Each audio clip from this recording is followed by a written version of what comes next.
last week we were examining the reason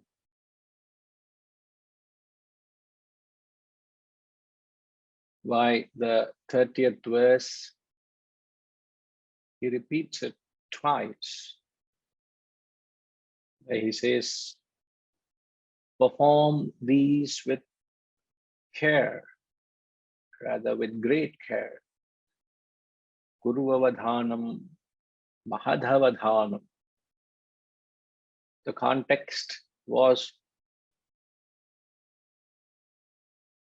perform the three yogas, the karma, bhakti, and jnanam has to be performed with care. And we mentioned that every individual has a unique constitution he is born with, and he has to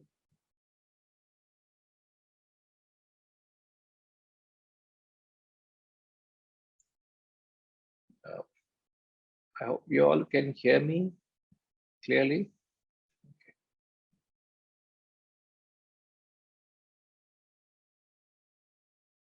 Okay.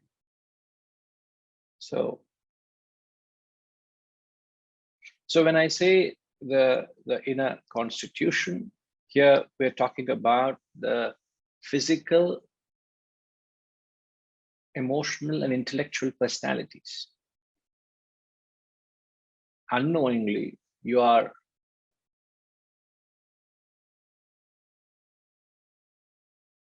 functioning based on your predominant personalities or your constitution, which is physical, emotional, intellectual. So how many of your actions are intellectually driven? How many of your actions are emotionally driven? How many are physical oriented? When I say actions, I would say out of 100, how many times you are operating on the intellect? How many times you're operating on the mind? How many times you're operating with a blend of mind and intellect? This is the analysis. You have to do a self-analysis, and hardly there is any awareness in the spiritual field. Since there's no awareness, there is no diagnosis nor any treatment. So there's rampant blanketed ignorance and darkness. I would say blanketed ignorance. Those who are aware is not decimal percentage are aware that there is something like this constitution, and I need to proportion the three yogas based on my requirement. It's as simple as medicine and dosage. If the dosage is not a proportion to your requirement, it could prove detrimental, even fatal at times. Similarly, to bring about a wholesome spiritual transformation, you need to refine the three parts based on your requirement so that it has to be calibrated. We have to calibrate that requirement of yoga to your requirement so that you grow, you blossom fully. And when I mentioned this, there was some clarifications. There were certain questions which were pending. We thought we would take it up. I just wanted to give you a brief of what we left with so that we can perhaps give it a certainty to the concept. I think RPG last held back a question because we were out of time. So RPG, if you have the clarification, please. Hari Om Guruji. Hari Om, sir. I don't remember it exactly. was going Sir, back because I did. I remember you have a I question. know you remember that I had a question, but I don't, because I did go back the next day and think through it, but I honestly don't remember the question. I must have resolved it. I think it ended up being more of a it was more self-centered or self-serving kind of question. And I kind of came to that realization. And so the place where I landed was, maybe I need to land in a different place and not be so, it was about I and me, was the way the question was formed. And so I think that's where but honestly I just remember some elements of the question, but don't remember the exact question. In Vedanta, there's a quality called no memories of past, but you're giving it a new level. You're giving it a new level. Oh yeah, absolutely. Apohanam is forgetfulness. Now that is different. Okay. That is different to no worries or thoughts of the past. No, you are applying it in wrong area. That is my only kind request. Yeah. No issues. No issue. Maybe it would all flash back, but I would clarify on this. There are two things that were mentioned. One is every human being has a unique constitution, which is, as I've said, the inner constitution to proportion the three yogas. Hariji, if you can request you to kindly capture this phrase so that they can note down the inner constitution to proportion the three yogas. The inner constitution to proportion the three yogas is determined by the predominance of your mind and intellect,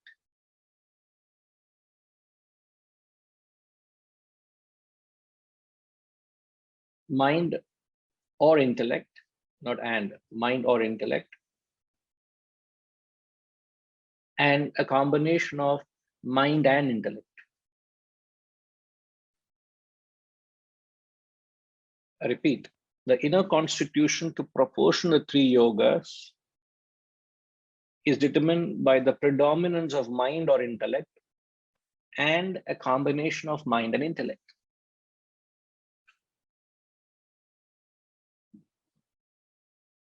Now, what this implies is your spiritual transformation firstly is defined by the mind and intellect, that's all.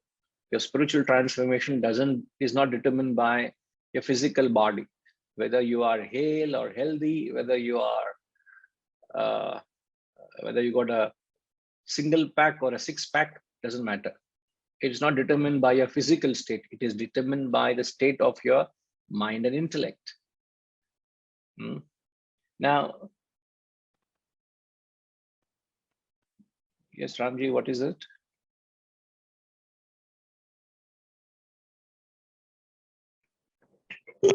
No, Namaste Guruji. Earlier you mentioned mind, intellect.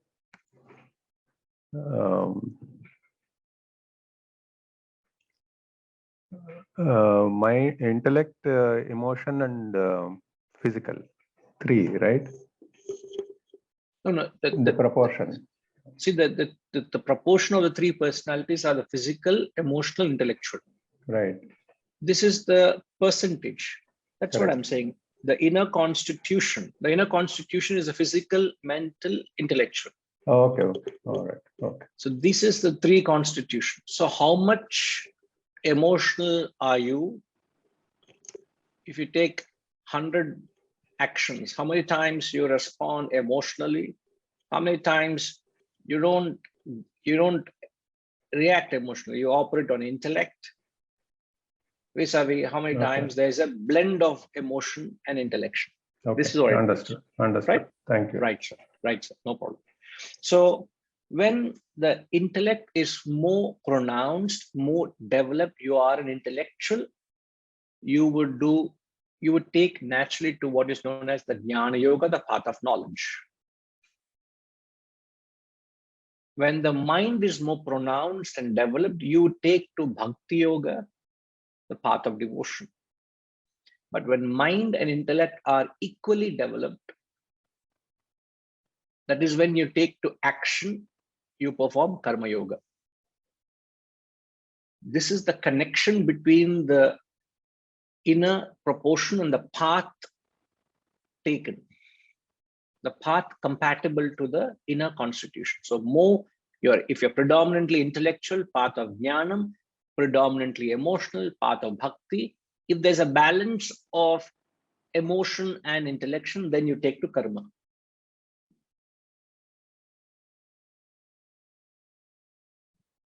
Now, what perhaps the important clarification that needed is, let's say you have a combination, let's say physical, you are 30%,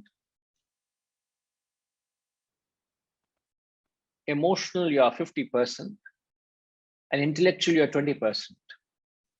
So it's 30, 50, 20. This is your constitution. This constitution doesn't change the course of your entire life. This doesn't change. You remain to be 30% active, 50% emotional, and 20% intellectual. This is your combination. If this is your constitution, you remain like this. It's not that you begin your spiritual journey through bhakti and suddenly at some stage you perform karma, and at the end of it, you conclude your journey with jnanam. It is not like that. So you remain what you're born with through the course of your life. So there's one thing as a constitution. Another thing is that where you stand in the spiritual ladder. So all of us are in between zero, which is the lowest state, to the highest, which is 100%, which is realization. And none of us are at these two extremities. So somewhere in between 0 and 100.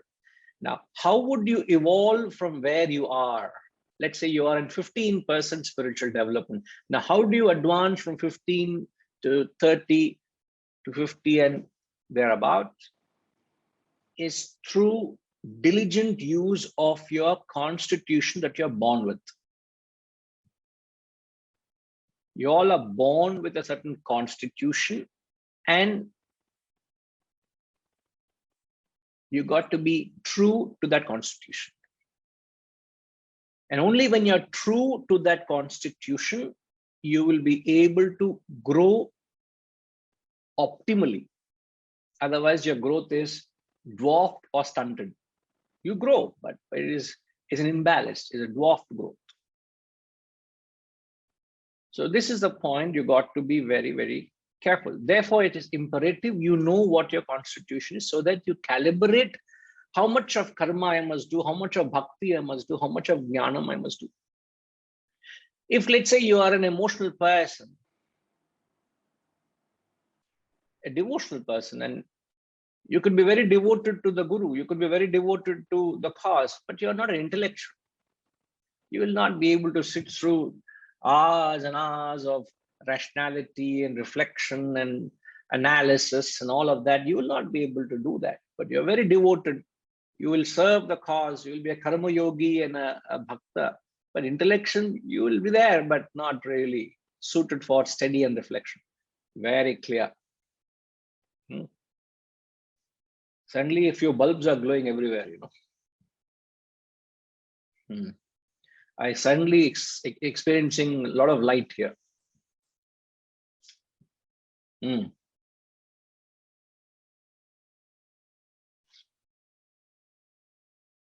Please shed it.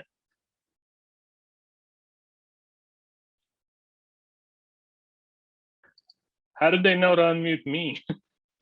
See, that our team is fully attuned to me. Full, yeah.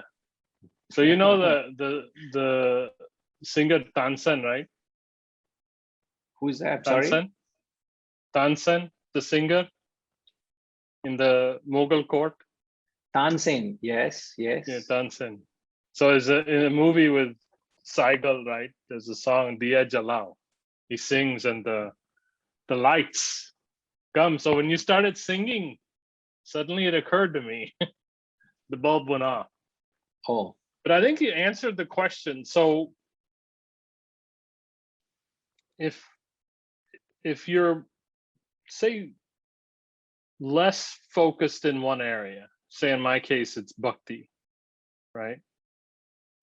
And you have the same combination of the three for your whole life. So how do you can't change the proportion, right? You say no matter how much more you focus on that, you cannot, no matter how much someone else tells you or what the scriptures say or whatever it might be, you cannot change that. So how do you work within that? So do you, so then I remember the thought now, I was focused more on, there's bhakti and then there's the concept of surrender, which I equated as a part of bhakti or devotion, was surrender.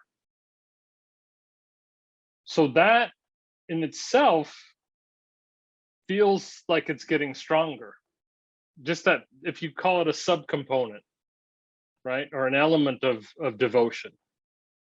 Or maybe it's all of devotion, I don't know.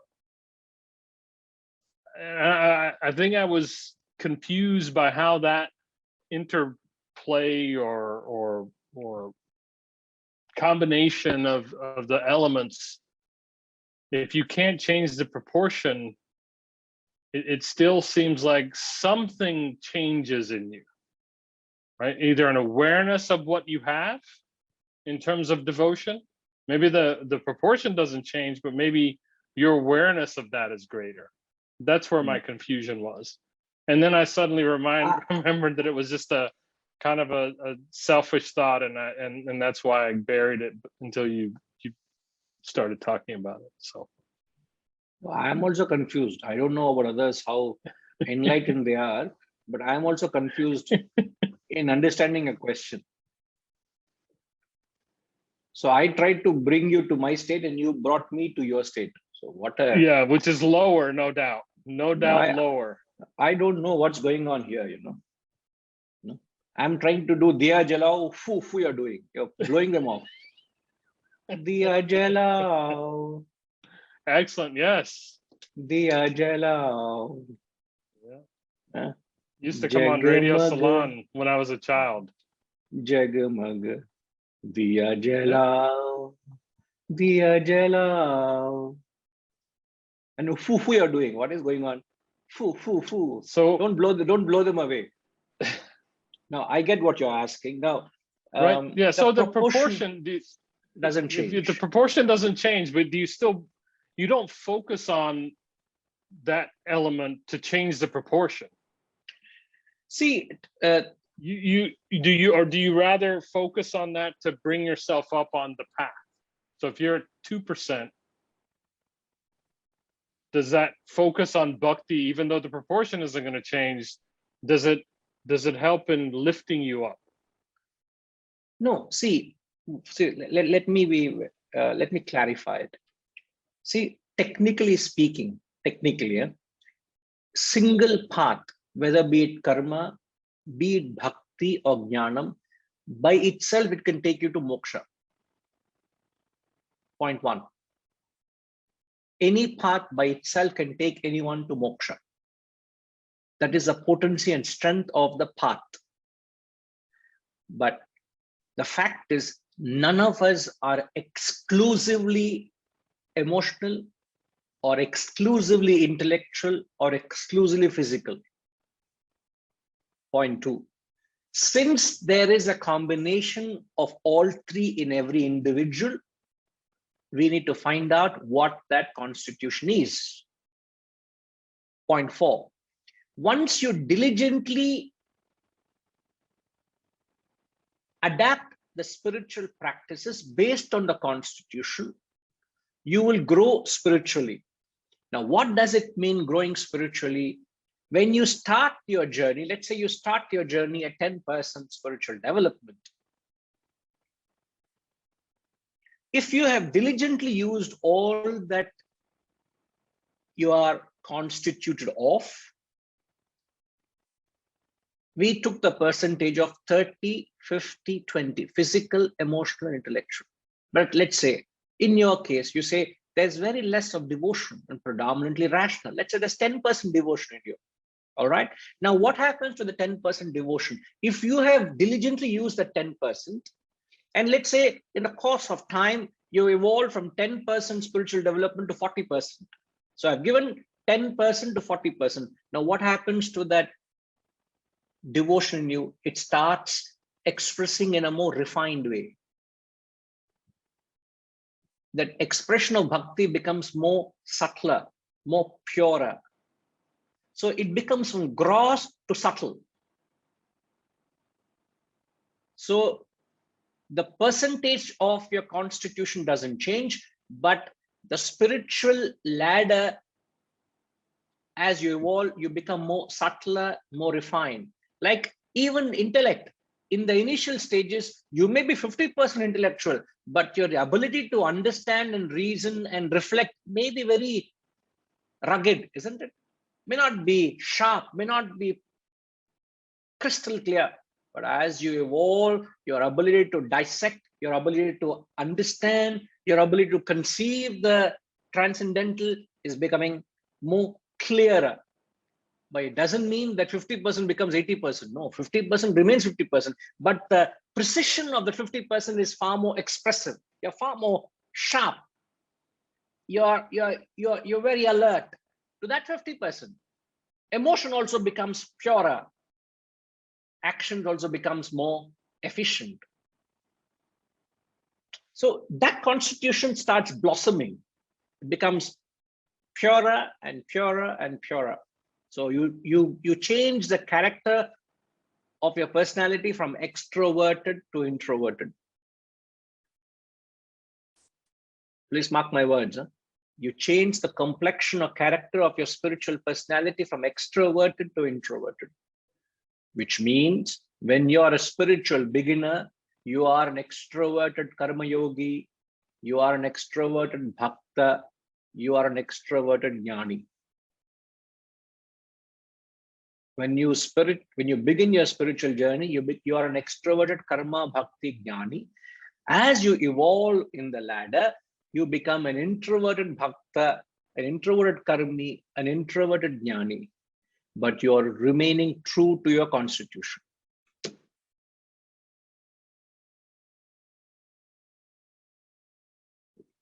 Take all of what I said in simple steps, you will be able to get the concept right. It may not be exhaustive, but at least you get the concept right. There shouldn't be any confusion in these two aspects.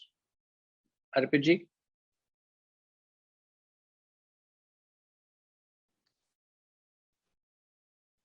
Perfect, Guruji. That makes all the sense in the world. Great. All the sense in the world. It helps Perfect. very much. I'm glad. But thank you. Try to capture that. Don't leave it No. In thought. Try to jot it down, and if required be, do visit the recording at later stage and try to absolutely capture it, because then you'll have something concrete to ponder over. You may not jot it down while it's happening, but at least you have taken a mental note. That's good, but get it captured. Right, sir? Absolutely. Thank Hari Om. you. Hari Om ji. Yeah, Sushma ma.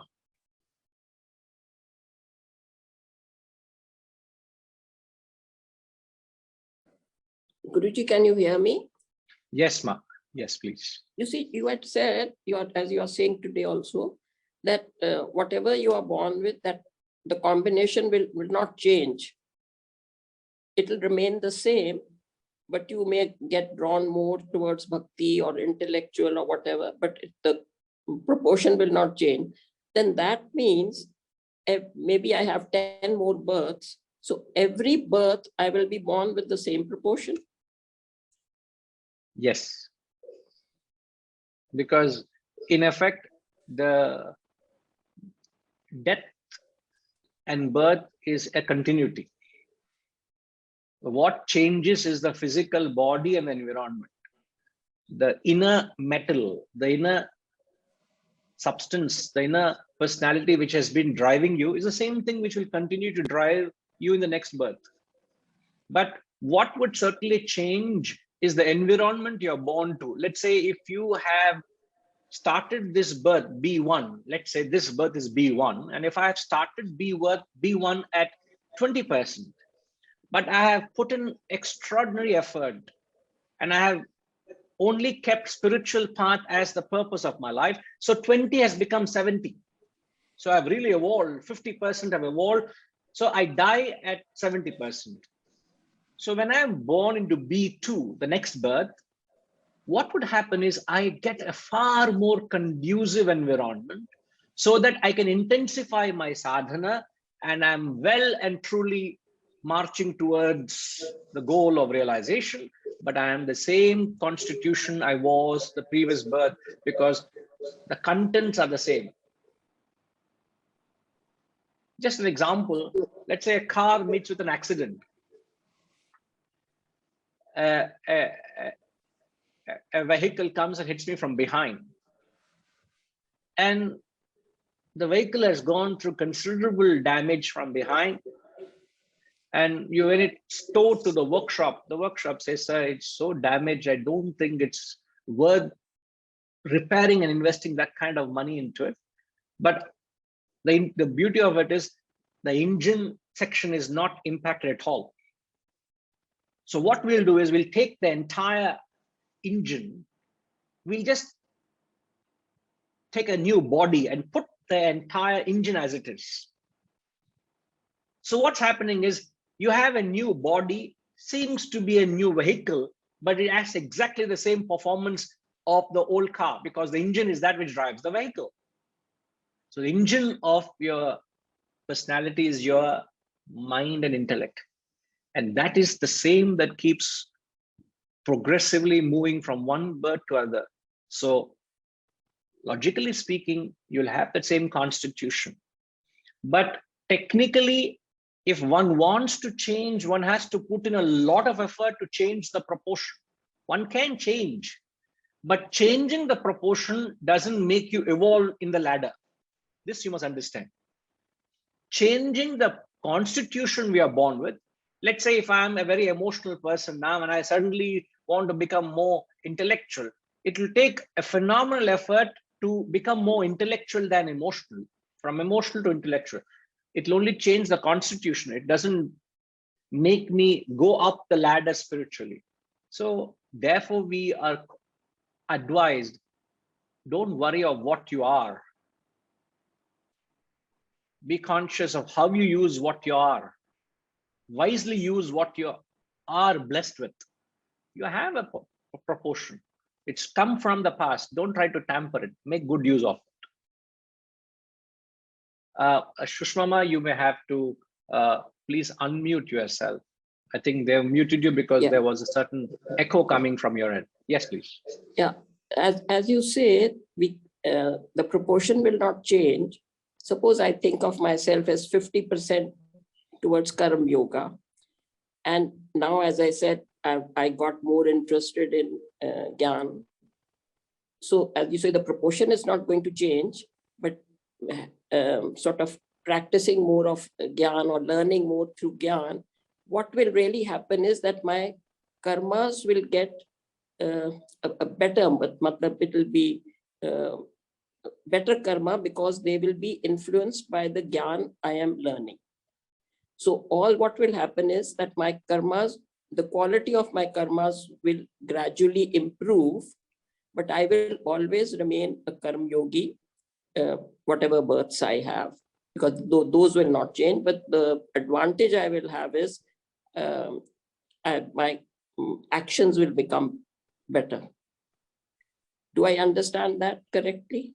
Yes, yes. Okay. Absolutely, absolutely. But you may have 50% of karma, as you say, but since your physical body may not permit or cooperate with you if you want to be more into the field. Yeah. Which I would say, going into the field, going into the slums or going into the ground level and doing the physical work is gross karma. Subtle karma is you're planning how to efficiently use the resources, how to generate the resources. You're calling for meetings, you're thinking, you're trying to build people who can act to execute. So you're not an actor, you become a planner. You're also doing karma, but the gross karma becomes subtle karma. Everything is not necessarily physical. Yet you are acting in terms of making things happen. You see, that they're two different things. Even in bhakti, what happens is in initial stages, people become very emotional. When they're sitting in a kirtan or a bhajan, they keep singing and they keep dancing, and they can't contain that. And I'm sure you have noticed, even in these devotional gatherings, there are people who are sitting quietly in one corner with their eyes closed, and they're just absorbing everything that's happening around. And people around are jumping and dancing. So they are extroverted bhakta, another is an introverted bhakta. In the same satsang, one is quietly sitting, other person taking too much noise. So that's the evolution I'm saying. Okay. Thank you, Guruji. Most welcome. Most welcome. Yes. I would like to take a few comments that has been posted in the group. I think first Jayama, she has posted to me directly. I will clarify that. Guruji, then how does one evolve spiritually if one cannot change the proportion? How come Kalidasa became a poet from a dumb person, a Valmiki, a thief turned a saint?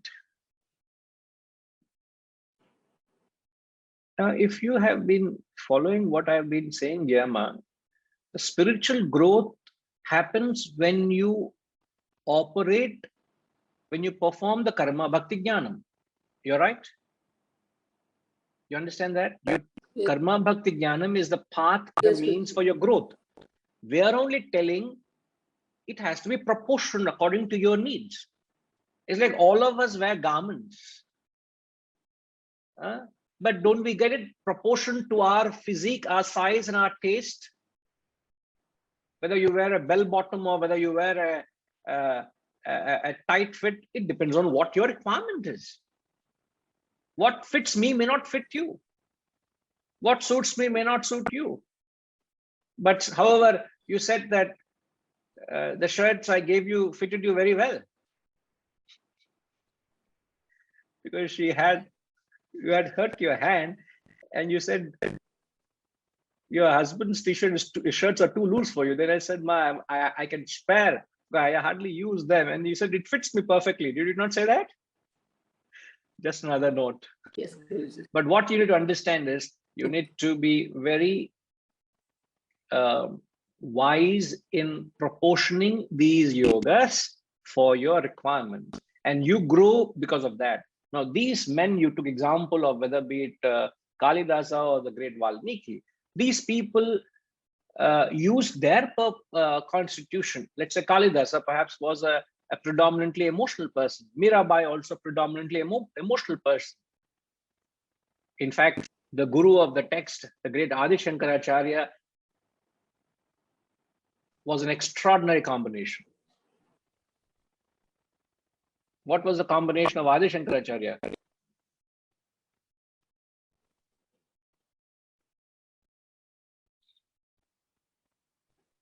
He had all the three, Guruji. All the three predominant. Means so pronounced, so balanced he was. He had astounding jnanam. He had profound bhakti. And he did dynamic karma. He traveled the length and breadth of country on foot and bullock cart 14 times. And he died at the age of 32. And at that age, 31, 31, 32, I don't know what his exact age. And at that age, he has traveled the length and breadth, propagating, teaching this knowledge. Karma, that is, it's not easy. He wrote great stotras. Bhajagovindam is one such. Bhakti, it moves you, touches you. And he is the propounder of the Advaita school of thought, Jnanam, astounding Jnanam.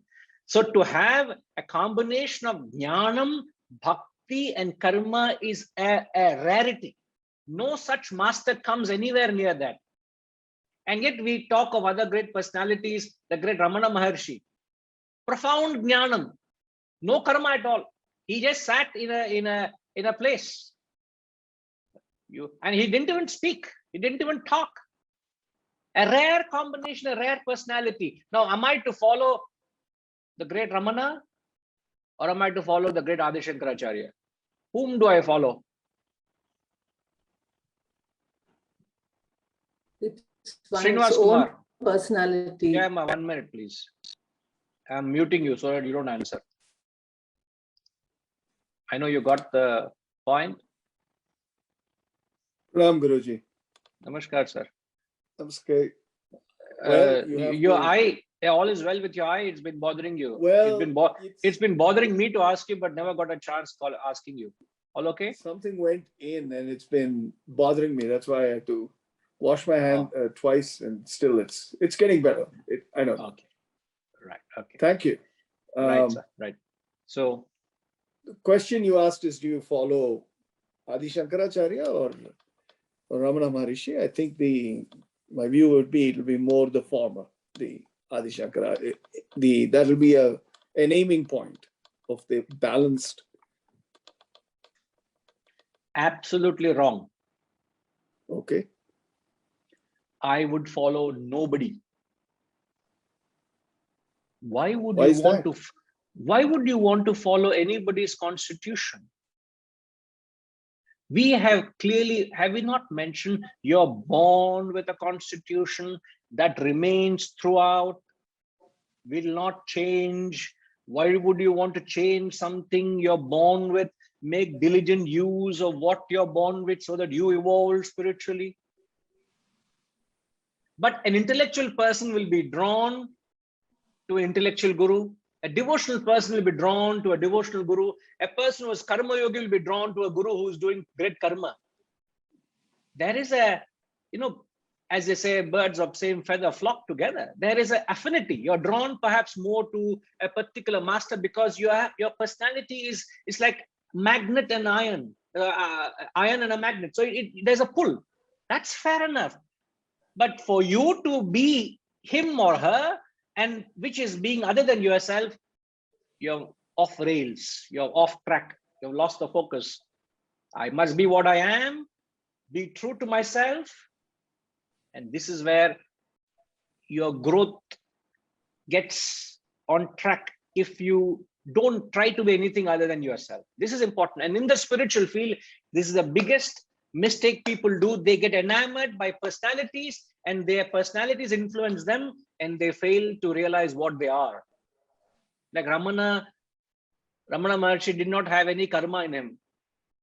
And I may be having a percent, let's say I'm 40% intellectual. So 40% intellectual will get drawn to the great astounding jnanam and the silence and the profoundness of the great Ramana. And in the process, I disregard my 60%. I am drawn 40%, but 60% disregarded. So I try to do what, if I consider Ramana as my guru, I will follow only 40%, disregard 60%. So my evolution is stunted. This is very, very important to be told because it is dangerous. Sir, it may not bother you beyond this 1.5 hours. But I'm sinking and sailing and surviving and trying to teach this knowledge, and this is me, and it concerns me. There's nobody out there who's telling you this. Nobody out there, and you are just charmed by personalities and instances and occasions, and then you are swept away, not realizing you're not doing good to yourself. You don't grow. It's stunted growth. It's heavily concerning. That's why the text, he repeats that word twice. Perform these with great care. With great care, perform. So I'm glad I asked this question. Do you follow Adi Shankaracharya or you follow Ramana. You follow neither. You take their advice and suit to your constitution. Fit as per your personality needs. Very, very important. I would say very essential. So don't miss this point. I wouldn't. Yes, sir, please. So I have a clarification. So you say that the mix cannot be changed, or the constitution, what you're born with is what you are. So I'm still not following that. So for example, take a person who is starts off as a lot of activity. So let's say karma yoga, and he's low on his bhakti and he's low on his intellect, let's say. And then he starts realizing, and he goes through a quest of learning. So now the intellect starts developing. So when that goes up, why do we feel that the other elements will not come down? Let's say in this case, the karma will not come down. That's what I cannot understand. At the end of the day, the intellect controls. So if you're able to increase, let's say, the volume of intellect, if I'm using a dial, I find it really hard to understand that if the intellect goes up, you're able to control the mind, you're able to control the physical.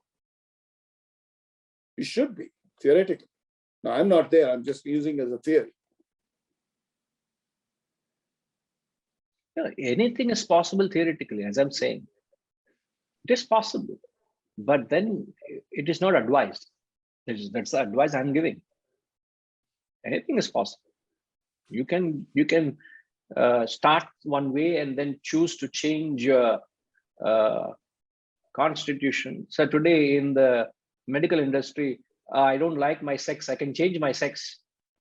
I don't like my face, I change my looks. I can do everything.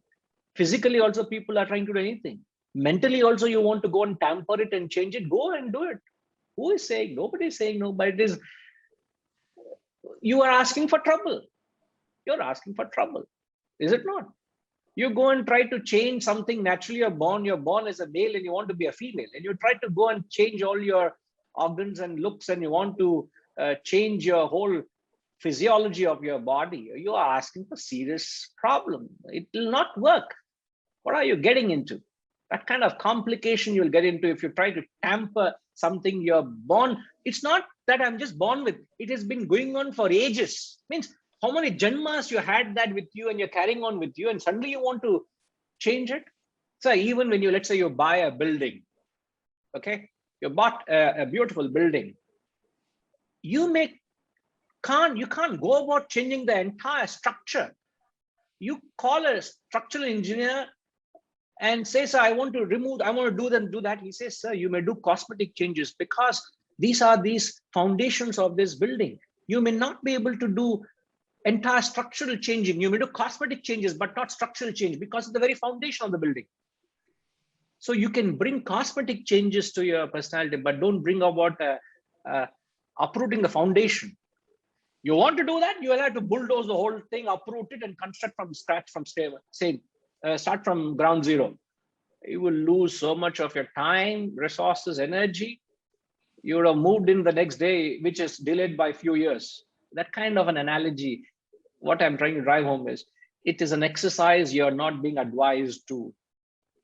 But what you're born with is good, is very good for you. Make good use of it. No, I get that point. But here's the verse says, so for example, the first part of the verse is the concept of pranayama. So let's say you're born with the hyperactive, very physical. So what is the pranayama? What the verse says is, as you really do it, it calms you down, the intellect controls it, and your physical activity comes down and you go down. So here is a case. Now it may be temporary, right? I'm sorry, I don't know how you're interpreting the term pranayama. Pranayama is not the mere breath control. Pranayama is interpreted here as karma yoga. That's how the the implication is the pratyahara is bhakti and inquiry is intellect, jnanam. So it's talking about karma, bhakti, jnanam. It's not talking about mere It's not. sitting and doing pranayama. It's not mere breathing exercises, please. Now, breathing exercises doesn't even come into the yogas. It's hatha yoga. The yoga which everybody is prescribing in the name of spirituality is hatha yoga. It is not spiritual transformation. And by breathing, you can't bring about spiritual transformation. The gurus are going about making a fool of everybody. Selling yoga, hatha yoga and marketing in the name of spirituality. Be true to yourself what you're doing.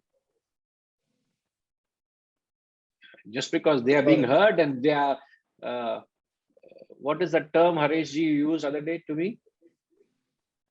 Greater than life, what is that? Larger than life personalities are.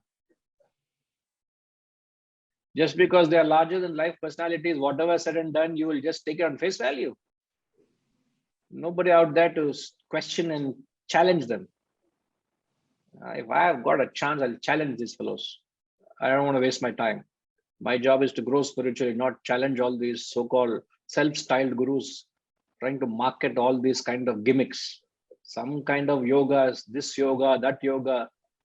You mean to say they all are smarter than these gurus to bring out all these new marketing yogas they're marketing? You want to go and find out how many yogas are flourishing in the market. None of them are endorsed by the scriptural injunctions. None of them. Well, it's not my business to go and see what is wrong out there. My business is to teach what is right. And this is what the Shastras are giving out.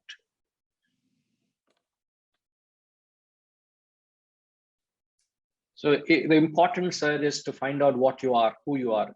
It may be late, but please find out what kind of constitution you are so that you make good use of it, please. Okay, sir? Thank you. So,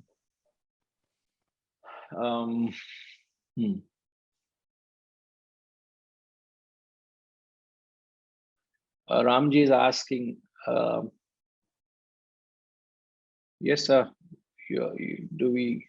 No, Guruji, the same point, extending what you have just explained also. Understanding our proportions or understanding our inner constitution is through self-analysis. That's what you said. Yes. It can't be done by any outsider. You have to do it yourself. And then you also mentioned about this going up the ladder of spiritual ladder. So I'm just trying to understand the physical or the practical way of doing both these things. Is it by using our intellect and mind? Is that the route through which we can do both these things? I presumed. Am I correct or not? I have not understood you, sir. Could you please clarify it? No, how do I do this self-analysis to arrive at my inner constitution is by using my intellect and also how do I grow on this spiritual ladder from, let's say I am at 10%, I want to reach 20%. That growth also, as you said, is an optimally done by diligent use of inner constitution. Those are the words you mentioned. So yes, diligent use is possible only when you use your intellect. No. Diligent use is possible when you know your constitution. No. First, knowing constitution, also you need intellect to understand your constitution. Correct. Then to use it diligently to grow on the spiritual ladder, also you need intellect. You have to use intellect. Let's say I'm predominantly emotional. Right. I'm naturally drawn towards bhakti. Correct.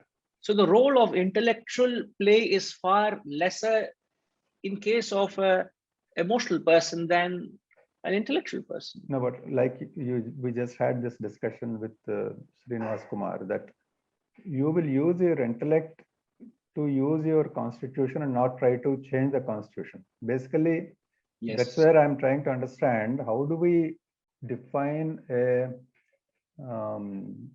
nuts and bolts of implementing this? And I'm just looking at it from that point of view.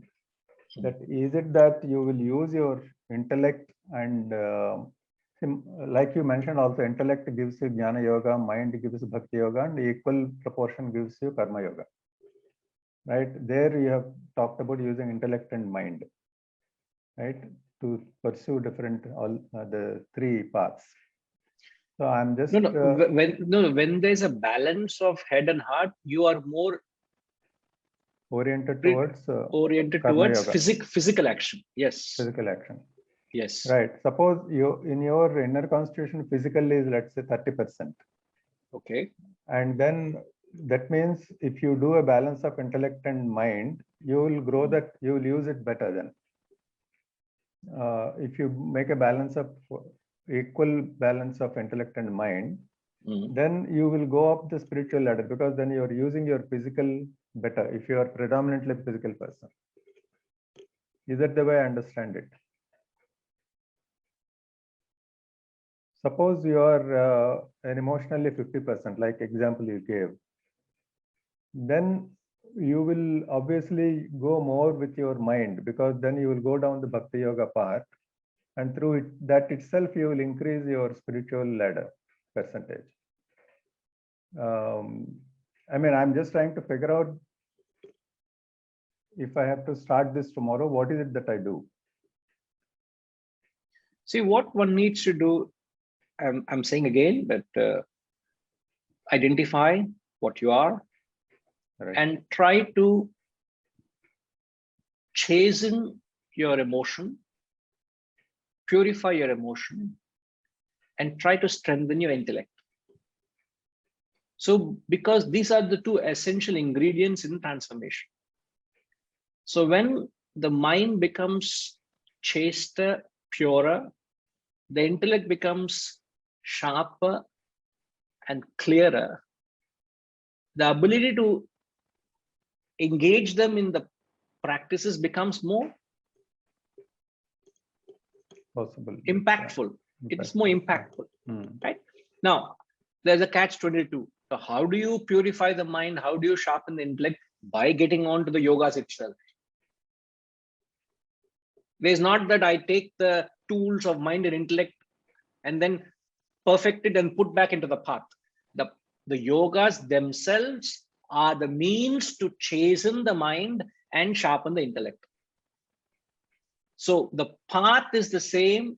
The process of purification is the same. The goal is the mind becomes purer, the intellect becomes sharper. So so you if I have whatever mind and intellect I have, I start engaging them in it. So if you ask about me, I'm a predominantly intellectual.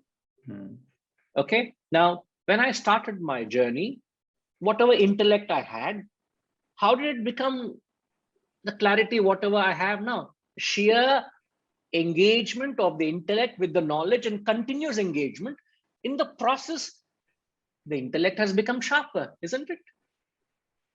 What did I do? I only engaged my constitution to my spiritual requirement, and it evolved and became subtler and subtler and subtler. So my actions also are more defined. Whatever emotional person I have is very pure. My emotions are pure. I'm not a devotional person where I would be, I don't even know how much time I spend in a day sitting, performing any of these rituals. It's insignificant, very, very less. But the amount of time in a day I spend thinking, deliberating, writing, lecturing, talking, reading, a substantial part of my day goes there. You know, so when you use this in the path itself polishes the inner equipment so that you use them again more diligently to grow. So the nuts and bolts is to engage these mind and intellect. But you must understand, I suppose all of us are familiar with the concept. We are constantly engaging the mind and intellect for selfish purposes, it is anti-karma bhakti jnana yoga. Yeah, that is true. When you use your mind and intellect for an unselfish cause, yoga is what? Yoga is the union with the self. So when you engage your mind and intellect to get to the self, to the higher, to purify yourself, to remove your impurity, selfishness, and your selfish desires, that is when it becomes spiritual. But other than that, you are engaging your mind and intellect in every transaction. But if you use it for your own selfish purposes, it is non-yajna. What makes it yajna is when it is unselfish and sacrificial in nature. That's the crux. That makes your actions yogic, yajnik. Otherwise, it's I and my. Rather than thinking of my emotions, I'm thinking about my needs, my desires. Only I and my worship going on. You are making a life-size statue of yourself everywhere. Not Bigger even than life. life. Bigger than Correct. life size. Yeah. Bigger than life. That's why the 10th day that big effigy of Ravana is burnt. The ego is burnt. So don't try to get any life-size statues. You have to go minimize the size, not maximize. So the ego should become smaller, not bigger. Right, sir? Yes, So Guruji. Thank you. hopes, nuts, bolts, and the spanners also have come. Yes, very much. I know how to open the workshop now. Yeah. Ninge one step ahead you have gone. You talked of nuts and bolts. I talked of spanner. Now we have talked of workshop. Right, Thank sir. you. Thank you. Yeah. I think Setuji, you've been wanting to say something for a while. I hope you have your line of thought.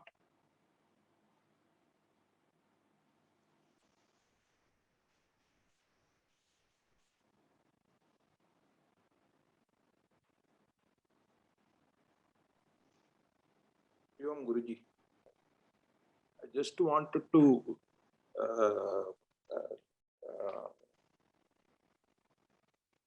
just reinforce my understanding that the Sriniji posed question when my intellect improves, should I slow down karma?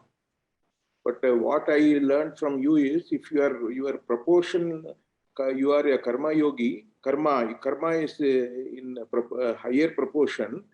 When intellect improves, you answered Shushmaji earlier, answered that when intellect improves, you will be refining your karma actions. That will help you in refining. And if the physical body doesn't permit you also, you can become a planner and execute your karma in an unselfish way and this intellect improvement. And now this question regarding spiritual evolvement is one is doing yajna, and second is I think we have to remove our ignorance by this listening to the scriptures and in doing that Brahma Muhurtam, that manana. That is also a method of improving our spiritual evolvement, isn't it? The study at the Brahma Muhurtam is an element of your jnanam. Yeah. That is the element of your jnanam. If you're more pronounced in jnanam, you will consistently do it. Right, pronounced jnanam, but that jnanam is going to help us in all our proportions based on whatever proportion. Because once ignorance is reduced, I understand and I will utilize that in, isn't it? Because when my Sir, the purpose of karma bhakti jnanam. What is the purpose of karma bhakti jnanam? The purpose of karma bhakti jnanam is to get rid of your selfishness and egocentric desires. That is the purpose of karma bhakti jnanam. It combats your selfishness, your self-centeredness, and egoistic desires. So karma also does the same thing. In fact, if you want to be precise, since I talked about this, karma takes care of the quantity of desires, bhakti takes care of the quality, and jnanam gives a direction to the desires. Because these three yogas help you to knock off, when you say jnanam gives you clarity to get rid of ignorance, all three does. Ignorance is combated through the form of your desires. So you shed your selfishness. You get rid of your gross selfish desires, that drop off. And when your desires drop, that's when you spiritually evolve. So spiritual evolution is measured by how unselfish, how selfless you are, how less your proportion of selfishness or desires are. That is the real mark of evolution. And the three yogas help you to attain that. There's a uniqueness in each yoga. What is uniqueness? Uniqueness of jnanam is its knowledge element. The uniqueness of bhakti is its devotion and surrender. The uniqueness of karma is its service and sacrifice. But all three, whether be it service and sacrifice, whether be it devotion and surrender, whether be it knowledge and reflection and jnanam, all three help you to take care of ignorance in the form of your selfish desires. So if we understand this way, it's not that intellect only will help you to get rid of your spiritual growth. No, intellect plays a part to the extent you have a constitution. You will not be able to spend more time or intellection beyond your constitution. You will be out of place. You put me in a place where there is this rituals and practice going on, I'll be out of place. I don't know what I'll be doing. I'll be there physically, mentally I'm absent. I'm not that. Let me be true to myself than trying to impress you. You take me to a place and morning to night pujas are going on and all. I'll very soon I'll be out of place there. Very soon. Why? Because that's not my constitution. But a person who is predominantly bhakti, he will enjoy it. That is his path. You get it. It's not that your karma becomes better with intellect. It does get better, but when you evolve from 10 to 40 or 10 to 50, the fact that you evolve, the quality of karma, when I answered Sushma, that itself becomes more refined. From gross, you become subtle. As you rightly quoted, Situji, you become more of a planner. So there is an element of karma in me as well. So when I come, it's not all the time steady. So I'm applying myself, how can the organization move forward? Because we need to grow, we need to expand, we need to organize, we need to plan, we need to get things in place so that the vehicle, which is the tool to advance this knowledge, also is in place. So to a certain extent, I apply my mind to it. I apply my intellect to it. Why am I doing it? Because there's an element of karma in me. Isn't it? Now, I know my personality very well.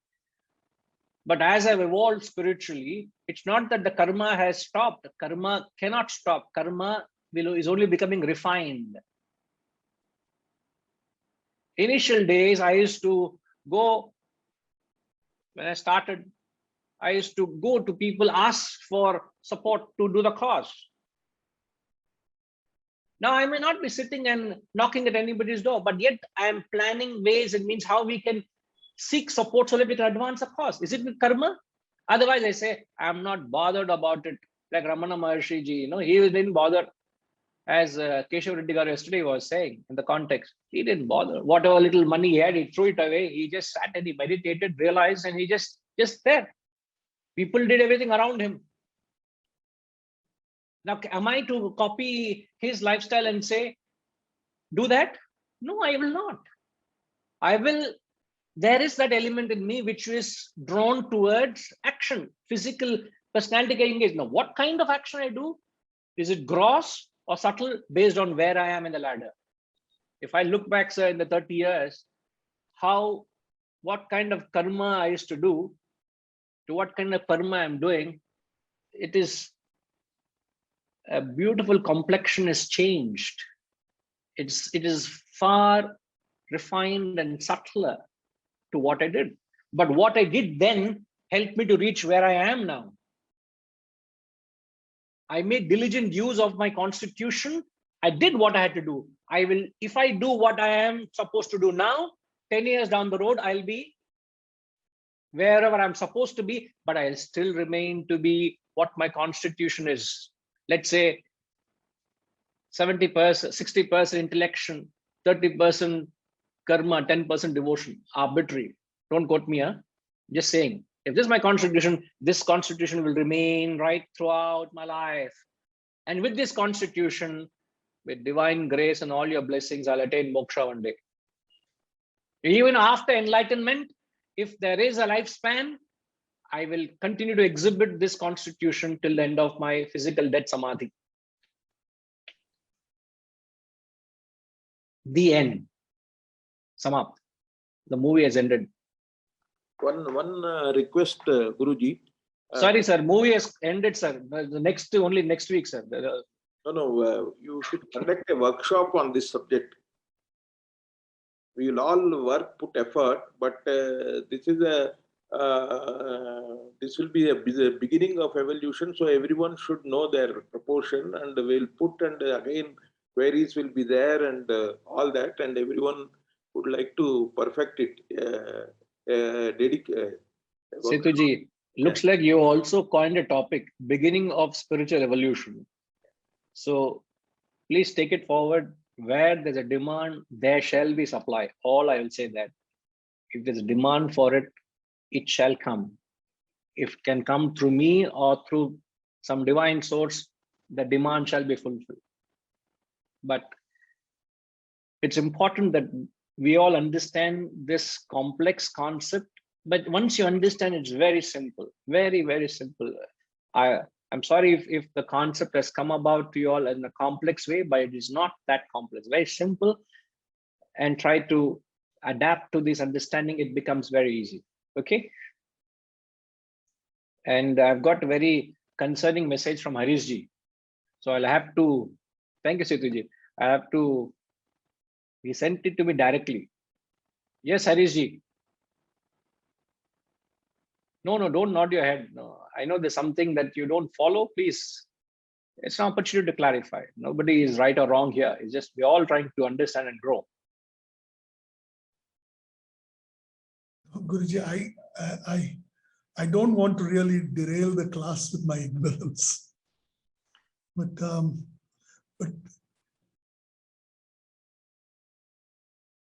you insist. Honestly, I think you explained it very beautifully, that the process of going through life is not about only increasing quantity, but also of improving the quality. So how did I saw your comment earlier. I wanted to clarify. What do you mean by that? I don't know whether I've put it in as many words. What I meant is that I can understand that as you go, if you've got to maintain the same proportion, as you do more and more action, right? Physically, you can only, mathematically, you can only maintain the proportion if you also increase the bhakti and the jnana along with the karma. Because otherwise proportion will change. And the fact is, therefore, but then you explained this, therefore automatically that is happening. How do we say it is happening? Because I only think that I'm acting more, I'm doing more karma, doing work. So you explained this as this is possible because you improve the quality, you make the action more pure. How do you make the action more pure? You've explained the concept of a higher cause, you have explained so many other aspects. Harishji, I'm sorry. Can you please ask what is your doubt? Don't tell what I've taught. Yeah, so I can come directly to the point, what you're asking. So I understand what it is when it is going up. So as karma increases, what happens? I understand. It's not only a question of the quantity, it's also of the quality, right? Or the purity of the action, or purity of it, which automatically takes. But where it becomes counterintuitive is when it decreases. The equation must work both on the positive side and the negative side. When it increases, I can understand, I can explain it. But it's a fact that as you go on and age, as you age in life, your physical abilities do decline. And medically, it is proven that your mental faculties also decline. So if that is so, that means that as I age, my quantity of everything will keep coming down. It might be more pure, but the total will keep coming down, and therefore I'm not really able. It seems counterintuitive, because normally you would think that as you age, you're unable to probably perform the action, but at least you're thinking about it. You're actually, immersing yourself in bhakti, or you're reading, because you can't physically do things. So I can understand. I thought that is the intuitive way of looking at it, but this becomes counterintuitive. That was my question. Can you put it in one sentence, your question? Don't explain your question, one sentence question. I request everybody, when you ask a question, do not explain until clarification is sought. When you phrase a question, it's easier for everybody to follow, including me. If we get lost, I'm not saying you're wrong, Harish. I'm asking, requesting you to phrase it so that I can be very succinct in my answer to you. What exactly are you asking? I'm saying that to maintain the proportion, as one decreases, the others will have to decrease.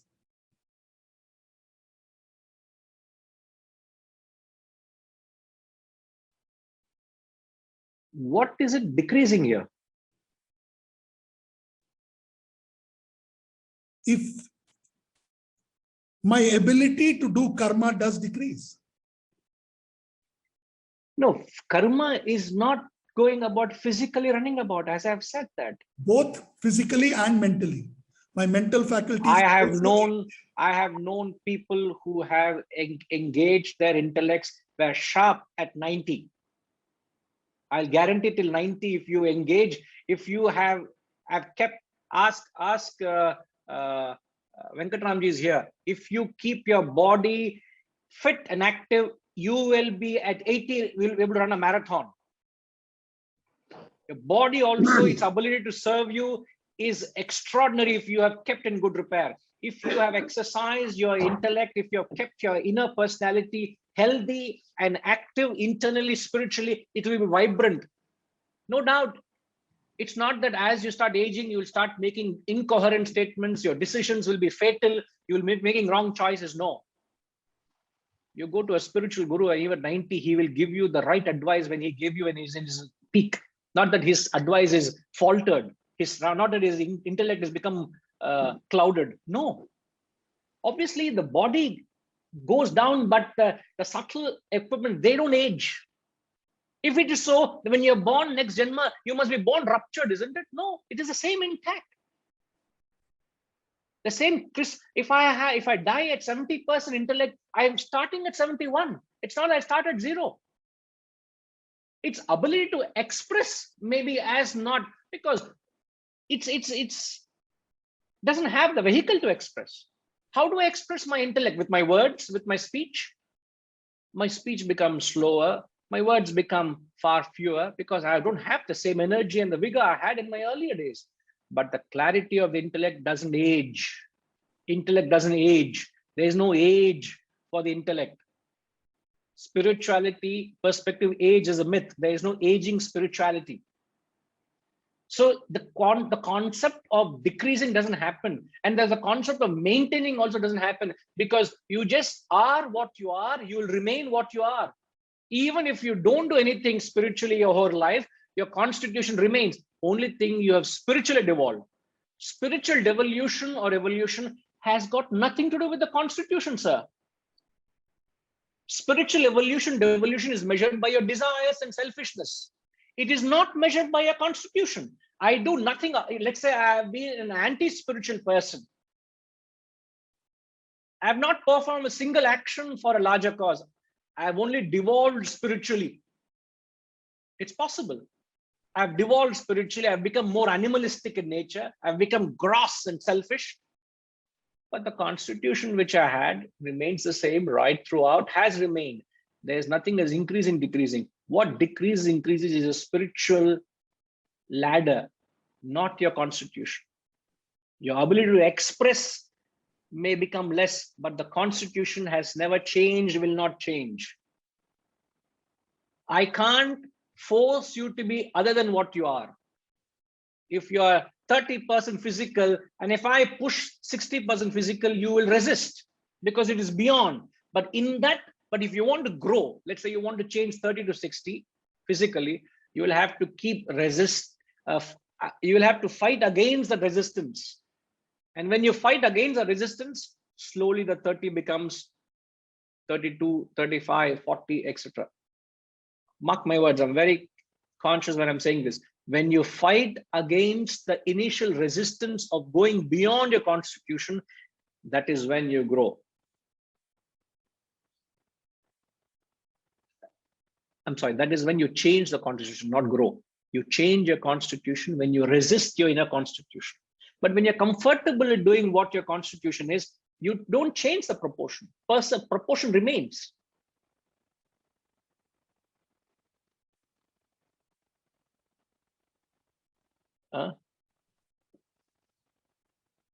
I respect all your concerns and clarifications, and I'm happy to have spent the entire session deliberating on it, but it's not something you can get it by even capturing the words I've said now.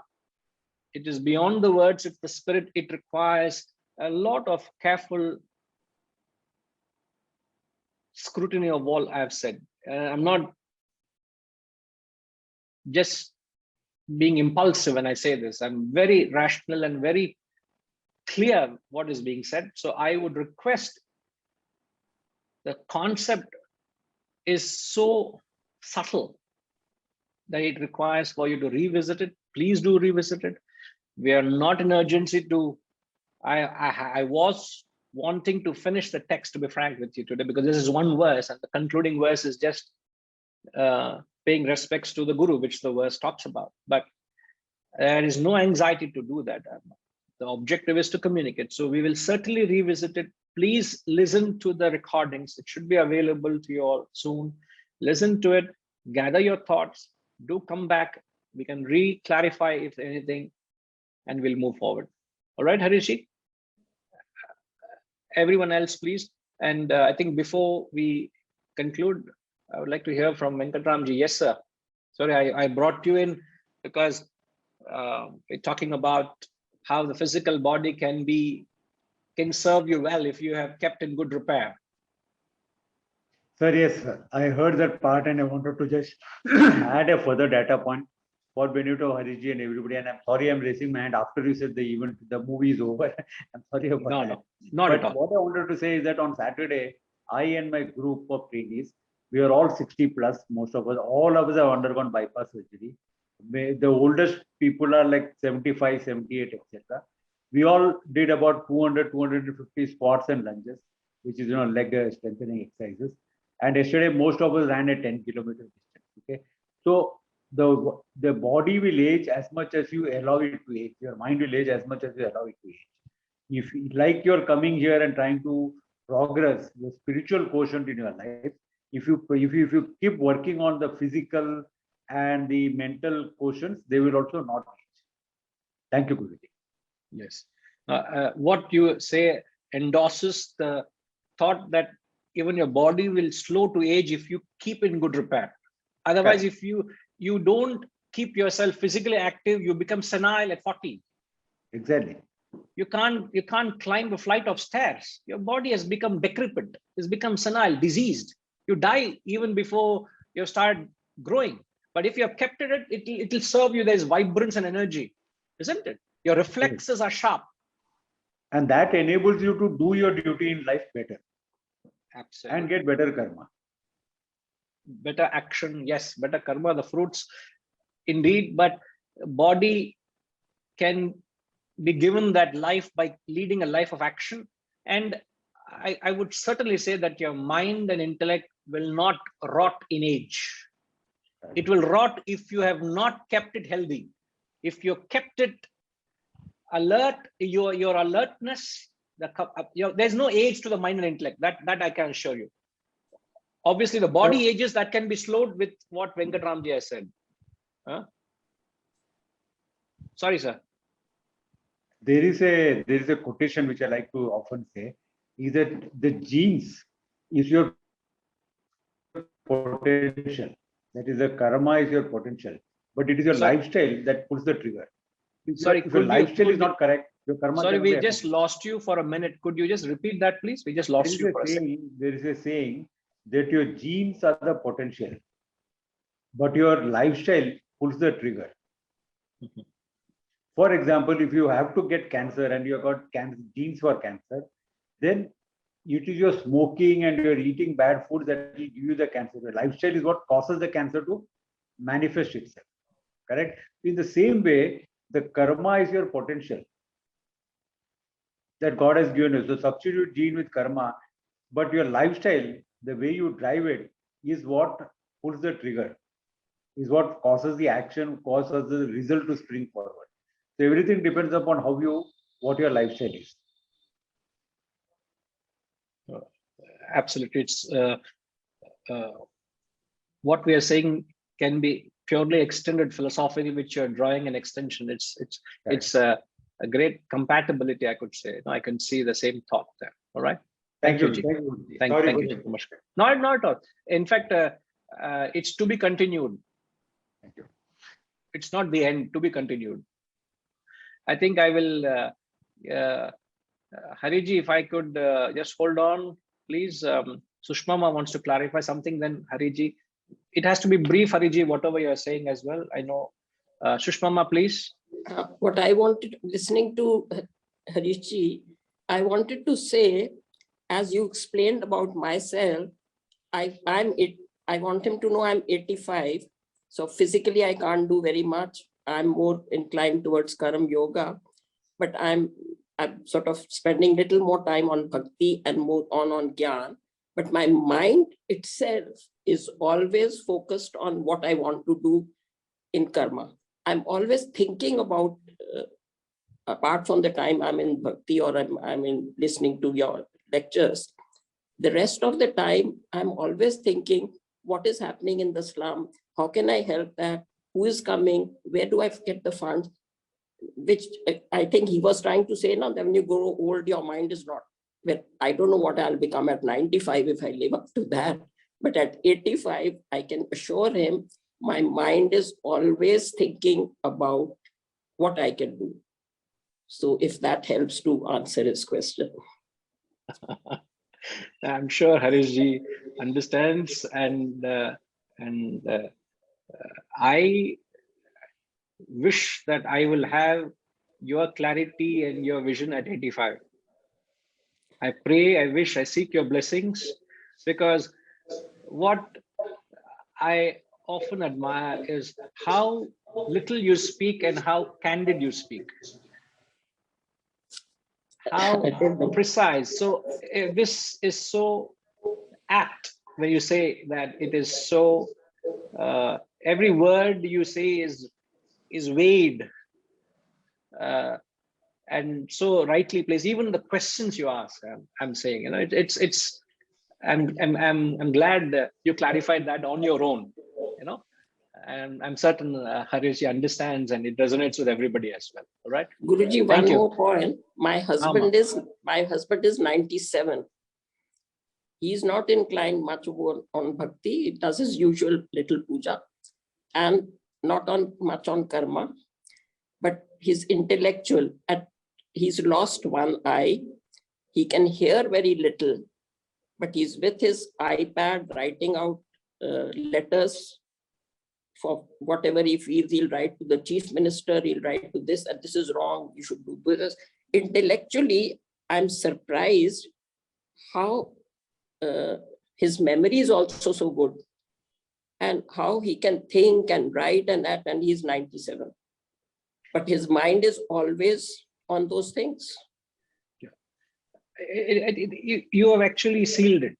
You have actually, your comments have actually endorsed and sealed the I'm thought seeing process. it in my home every day. I'm seeing it. And Absolutely. memory also, the things he's interested in, he remembers. The things he's not interested in, suppose I say, okay, somebody called or something, then the next day he says, I don't know, you never told me. Anything to do with his investments and all. He knows my bank account. I don't know my bank account number, but he knows my bank account number, and he will immediately say, okay, write it down if you need to. So I can't understand myself how his mind works. And he's 97. Yeah. But that's God's grace. I don't know. No, it is the fact that he has led an active intellectual life. Yeah. Yeah. His intellect is very alert. To that extent, it's very alert. Yeah, really appreciate. Thanks for your inputs. Thank you. Really appreciate that. Yes, thank you. Thank you. Hariji, yes, sir, we have overshot. I know I'm very unfair to tell you to please be brief. Yes, sir, please. We can hear you. Go ahead and speak, sir. I have a fundamental question. Who determines my constitution or everybody's constitution? Let me say from the very beginning, from the zero birth till now, you say that my constitution cannot be changed. It will remain as it was, and it will be remaining even in future. So who has determined my constitution? Or how my constitution was that this much is bhakti, this much is karma, and this much of intellect? No, I can't answer how did it all start. Who is the father's first father? I can't answer that question. I can answer, but you will not understand. Because I will say the whole thing is Maya. What are you talking about? Okay. So please don't stretch a question beyond the capacity of the questioner. Okay. I'm saying don't stretch the question beyond the capacity of the questioner, because the gurus have answer. You and me as questioner will not understand the answer. They say the whole thing, the question is illusion, the questioner is illusion. Wake up to the reality, they say. So don't ask the chain of cause and effect in this birth and ask when did it all begin. Fair enough. Irrelevant question, because that's what Vedanta says. That's to that point, when did it all start? But how did it all start? How is it that I'm born with it? How did you say? No, how my constitution, this 20% bhakti and 30%. How is it I'm born with it is my purva karma, my purva vasanas. Because I'm born with this birth. So I brought it from my previous birth. That's all I'll say. How did I bring it? From my previous birth, but don't extend it to the first birth. Okay. You will not understand. Okay, fine, fair enough. Not that it is Hariji. No, none of us will understand, including me. Okay. Therefore, we have said wake up. Okay, fine. Okay, sir. Okay. Thank you.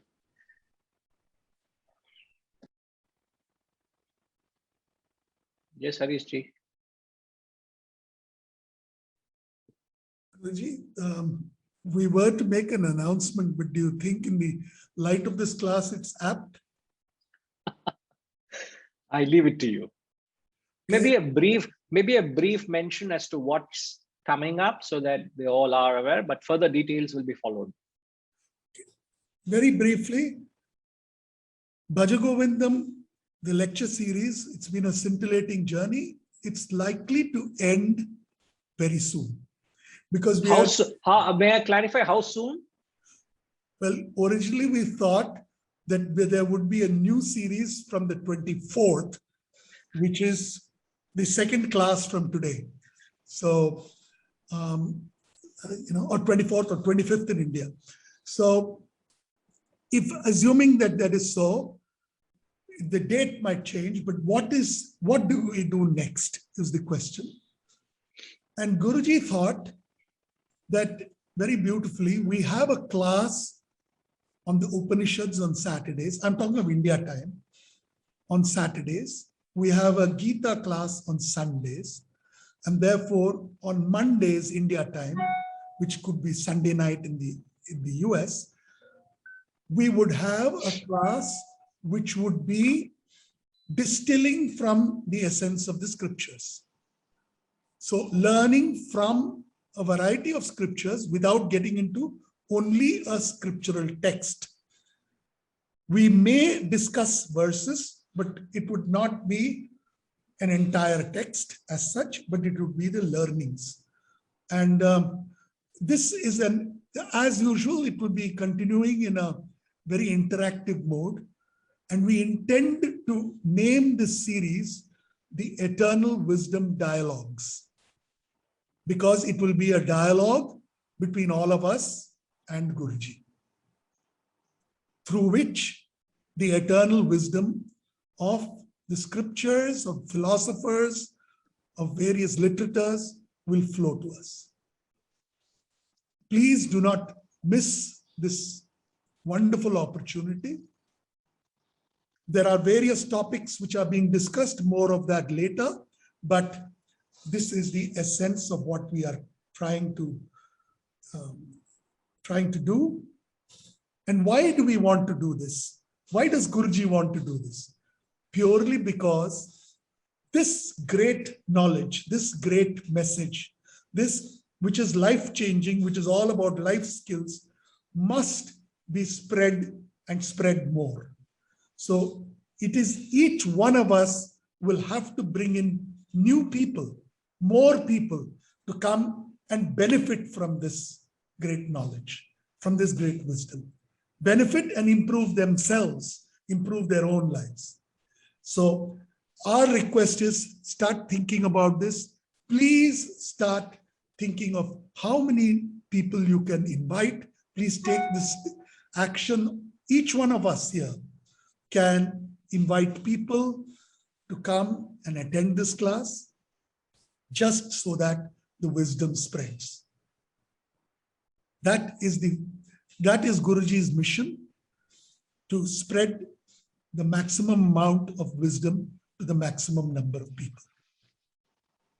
And that is the credo of Wisdom Foundation. So please join us in this vision. This is a great opportunity. And please, and what very importantly, this is very relevant to those who are probably a little younger than what I am, or definitely younger than what Sushma is. And because for them, this life-changing experience could actually be implemented more and more for longer time. So please bring in those who are working, those who are, please invite them, because this will be extraordinarily relevant to each one of them. And my only comment to that is this was a brief announcement.